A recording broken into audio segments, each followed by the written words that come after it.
It's striking how you have these transnational movements. You know, in the 1848, you had liberal nationalism breaking out all across Europe. In 1968, you had youthful progressive uprisings across the West.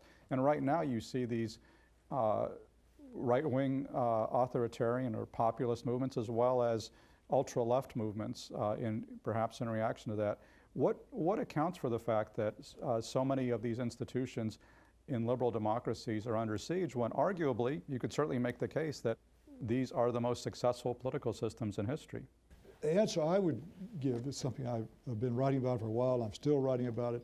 I think that the founding of the American state at the end of the 18th century set a model for imperial state nations, a model that Napoleon changed and that was picked up around the world. The refounding of this state in the 1870s and Lincoln's reliance on the Declaration, I might add, began an era of industrial nation states that was picked up by Bismarck and that eventually spread throughout the world.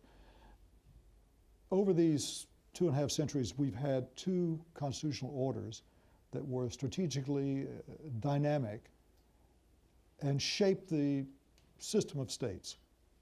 I think we're on the cusp of another such change, and I think that these various revanchist, these reactionary movements on the right and on the left, like Mr. Corbyn, are a reaction to that. That the problems that the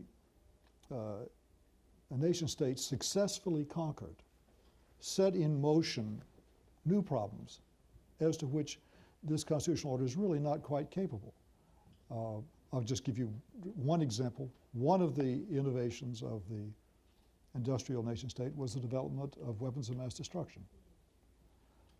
By the adroit use of those weapons, we ended a terrible war and we kept another war from beginning.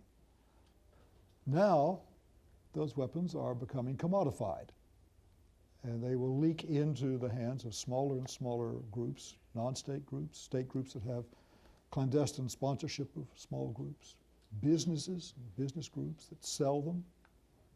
And that's not the sort of problem that we're configured to solve.